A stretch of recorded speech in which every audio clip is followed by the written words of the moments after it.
Hey guys, welcome back to my YouTube channel. If you are new on my channel, then kindly subscribe it. See, we have already discussed about RCT in the previous video. Now let's see what are the different types of randomized trial. Clinical trial, preventive trial, risk factor trial, Caesarean experiment, trial of etiological agent, evolution of health services. Okay, ये सब randomized trial के types हैं. Now let's see types of non randomized trial. इसमें आते हैं uncontrolled trials, natural experiments, and before and after comparison studies. Okay, so randomise control trial को previous video में मैंने डिटेल में बता दिया है. Now look at a particular type of trial जो कि काफ़ी डिटेल में एग्जाम में पूछा जाता है, that is clinical trial. So clinical trial of a new drug. See, new drug के क्लिनिकल ट्रायल में जनरली 4 फेजेस होते हैं. Phase 1, 2, phase 3 and phase 4. Okay, तो एक न्यू ड्रग जो कि मार्केट में लॉन्च करती है वो कब लॉन्च करती है? फेज 3 के बाद में. New drug launched in market after the phase 3. Now a very popular question of our paper, first phase of a clinical trial is conducted on. जो फर्स्ट फेज होता है क्लिनिकल ट्रायल का वो किस पे करते हैं? क्या हम एनिमल कह सकते हैं? नो. सी, एनिमल पर ट्रायल ह्यूमन से पहले होता है. एंड क्लिनिकल ट्रायल में क्लिनिकल वर्ड जो है ना, it implicates only human. So animal पर जो भी ट्रायल होता है ना वो क्लिनिकल ट्रायल से पहले होता है, जिसे हम प्री क्लिनिकल ट्रायल बोलते हैं. Okay, pre clinical trial is done on animals like dog पे, रैबिट, सीप, माइस, इन सब पे करते हैं प्री क्लिनिकल ट्रायल. सो जब हमें कोई न्यू ड्रग मार्केट में लाना होता है तो सबसे पहले हम इसे एनिमल पर टेस्ट करते हैं. सपोज ये इफेक्टिव पाया जाता है, देन हम क्लिनिकल ट्रायल करते हैं ह्यूमंस पर. ओके, सो ह्यूमंस जो होते हैं ना, so first phase of clinical trial is done on healthy human volunteers. Okay, now phase 2 of clinical trial जो होता है ना वो भी हम पेशेंट पे करते हैं. फेज 3 भी पेशेंट पे करते हैं. एंड फेज 4 भी जो होता है क्लिनिकल ट्रायल का वो भी हम पेशेंट पे ही करते हैं. Okay, so all of the clinical trial are performed on patient except phase 1. Phase 1 को छोड़ के बाकी सारे जो होते हैं क्लिनिकल ट्रायल वो किस पे होते हैं? पेशेंट पे ही होते हैं. ठीक है, जहाँ फेज 1 में क्या है, हेल्थी ह्यूमन बीइंग पे ट्रायल होता है. ओके, एंड एक और है फेज 0 जिसमें एनिमल पर ट्रायल होता है न्यू ड्रग का, जिसको हम प्री क्लिनिकल ट्रायल बोलते हैं. ओके, सो एक लॉजिकल क्वेश्चन है फेज 2, 3 एंड 4 से. ये तो पेशेंट पे होता है, देन क्या इसमें क्या डिफरेंस है? अगर तीनों फेज जो पेशेंट पे हो रहा है तो इसमें डिफरेंस क्या है? तो सबसे पहले देखते हैं जो first phase of clinical trial होता है उसको. तो हेल्दी ह्यूमन बीइंग पर हम फर्स्ट फेज का जो ट्रायल होता है वो क्यों करते हैं आखिर?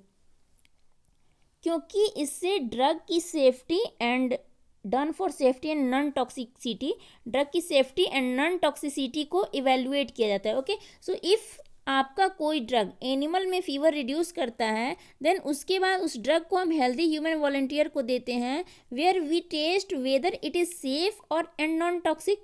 सपोज ये drug safe and non toxic पाया जाता है, देन अब हम फेज 2 में पेशेंट को देते हैं इसे, ये देखने के लिए कि अगर ये फीवर रिड्यूस करता है ना तो फेज 2 में इसकी इफिकेसी कितनी है, डन फॉर द इफिकेसी. ठीक है, इफ़ इफिकेसी अच्छा दिखता है ड्रग का तो तभी हम ड्रग को लॉन्च कर सकते हैं क्या? नहीं, तब भी हम ड्रग को लॉन्च नहीं करते हैं. क्यों? क्योंकि मैंने तो इफिकेसी देखा.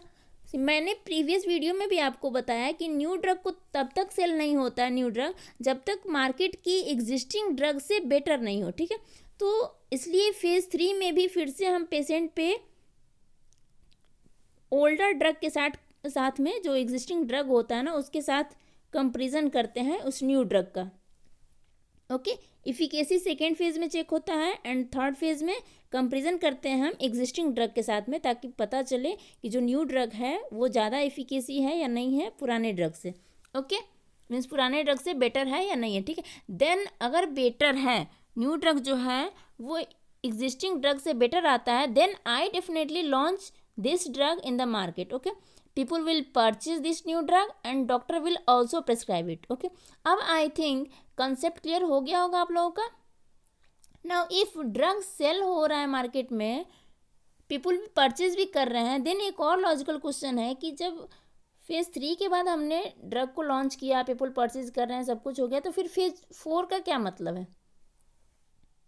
तो फेज 4 जो होता है ना, it is done for long term side effects and rare side effects, इसको पता करने के लिए किया जाता है, ठीक है। अब कुछ और क्वेश्चन देख लेते हैं जो कि क्लिनिकल ट्रायल से आते हैं। तो क्वेश्चन है, post marketing surveillance is done under which phase of trial. जो पोस्ट मार्केटिंग सर्विलेंस होता है वो किस फेज में होता है। तो इस वर्ड को केयरफुली रीड करो आप, surveillance post marketing. Surveillance post marketing means market में आने के बाद सर्विलेंस, ठीक है। तो ये कब होगा, तो ड्रग तो फेज 3 के बाद मार्केट में आई ना, तो ड्रग फेज 3 के बाद मार्केट में आई, तो पोस्ट मार्केटिंग सर्विलेंस कब होगा, फेज 4 में ही तो होगा ना। ओके, नेक्स्ट क्वेश्चन है, which of the following phase of the clinical trial is longest. इसमें से कौन सा फेज जो होगा क्लिनिकल ट्रायल का सबसे लंबा होगा। तो देखो अगेन ये होगा फेज 4, क्योंकि इसमें लॉन्ग टर्म तक देखते हैं एंड रेयर साइड इफेक्ट का पता लगाते हैं, ठीक है। तो ये भी होगा फेज 4। तो आइडियली ये लाइफ लॉन्ग होना चाहिए, फेज 4 का जो ये होता है क्लिनिकल ट्रायल, ये तो लाइफ लॉन्ग होना चाहिए। बट फिर भी इसको अगर लाइफ लॉन्ग नहीं दिया है ऑप्शन में, आपके क्वेश्चन के ऑप्शन में infinite, never ending, long lasting, never ending, cyclical या फिर लाइफ लॉन्ग, ये सब अगर ऑप्शन में नहीं दिया है, देन आप मिनिमम इसको 10 to 25 ईयर अगर ऑप्शन में है तो इसको मार्क कर सकते हो, ठीक है। नेक्स्ट क्वेश्चन है, which of the phase is use to evaluate MTD means maximum tolerated dose. Maximum tolerated dose जो होता है वो किस में देते हैं। तो आपको पता है कि मैक्सिमम टॉलरेटेड डोज जो होता है ना किसी ड्रग को, ये हम फेज 1 में ही इवेलुएट करते हैं ना, कि ड्रग की टॉक्सिसिटी कितनी है, कितना ड्रग लेने पे ये टॉक्सिक इफेक्ट करता है, ठीक है। क्योंकि सेफ्टी एंड नॉन टॉक्सिसिटी दोनों तो हम फेज 1 में ही पता करते हैं। ओके, सो यहाँ आंसर होगा फेज 1। नेक्स्ट क्वेश्चन है, maximum drug failure in the world is seen in which phase of A trial. Trial के किस फेज में मैक्सिमम फेल्योर देखने को मिलता है। तो मैक्सिमम फेल्योर जो होता है ना वो फेज 2 में देखा जाता है। Okay, which of these phases is RCT। RCT इसमें से कौन सा है। तो RCT में आपको पता है कि RCT रैंडमाइज कंट्रोल ट्रायल में कंपेरिजन ग्रुप होता है। तो आपको पता है कि कंपेरिजन ग्रुप इसमें सिर्फ और सिर्फ फेज 3 में है, जिसमें हमने एग्जिस्टिंग ड्रग के साथ कंपेयर किया, बाकी किसी में कंपेरिजन ग्रुप नहीं है। ओके, तो फेज 3 को छोड़ के बाकी सारे फेजेस जो है ना वो अनकंट्रोल ट्रायल होते हैं। सो यहाँ पे आंसर होगा which of these phases is RCT, तो आंसर होगा फेज 3। नेक्स्ट क्वेश्चन है, which of these phases is most important phases in trial. इसमें से कौन सा फेज सबसे इंपॉर्टेंट है। तो ये भी होगा अगेन फेज 3, क्योंकि फेज 3 के बाद ही तो ड्रग लॉन्च किया जाता है। इफ़ कोई ड्रग फेज 3 को पार कर जाती है देन हम लॉन्च कर सकते हैं। So phase 3 is the most important phase of a clinical trial of a new drug.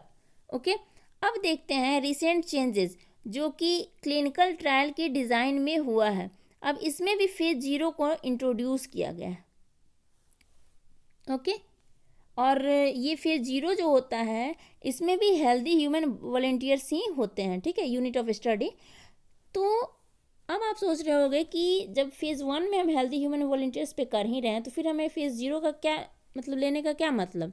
Okay, तो आप सोचो कि इफ़ आप फेज़ 1 में 100 हेल्दी ह्यूमन वॉलंटियर्स को कोई नई ड्रग दिया आपने सेफ्टी टेस्ट करने के लिए, ठीक है, और ड्रग लेते हैं इसमें से 5 की डेथ हो गई, ठीक, एट्रियल फिब्रिलेशन की वजह से, तो ये क्या होगा, ये तो बहुत गलत डिज़ाइन हो जाएगा ना।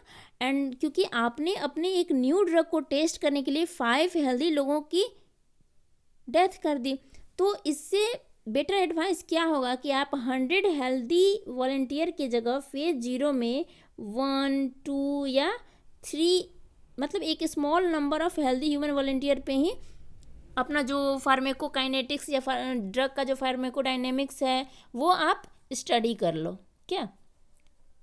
और इसमें आप फेज 0 में ड्रग की डोज भी कम दे दो, इफ़ पॉसिबल हो तो ड्रग को 1/10 जो डोज होता है ना उसका 1/10 पार्ट ही दो, ठीक है। तो इससे बेनिफिट क्या होगा कि अगर कोई साइड इफ़ेक्ट होना है तो लोगों में, कम लोगों में होगा, क्योंकि हमने कम लोग लिए हैं यहाँ पे, कम हेल्दी पीपल लिए हैं। एंड एक और बेनिफिट होगा कि जो साइड इफ़ेक्ट है ना उसका मैग्नीट्यूड कम हो जाएगा। ओके, मैग्नीट्यूड उसका हो जाएगा 1/10, क्योंकि हमने ड्रग की डोज भी तो 1/10 ली है ना। सो इस तरह से कोई भी serious side effect of drug को हम प्रिवेंट कर पाएंगे। ओके, तो इसे हम बोलते हैं micro dosing. Giving the drug to a small number of healthy human volunteers in a reduced dose, usually 1/10, ठीक है। तो कम पीपल को देना है एंड कम डोज में देना है, ताकि इफ़ अगर साइड इफ़ेक्ट हो तो कम पीपल को हो एंड साइड इफ़ेक्ट का जो मैग्नीट्यूड है वो भी कम हो। सो फेज 0 का मेजर पर्पस है micro dosing for the clinical trial. Okay, now all clear. So if you have not subscribed my channel yet, then please kindly subscribe it. Okay, thank you.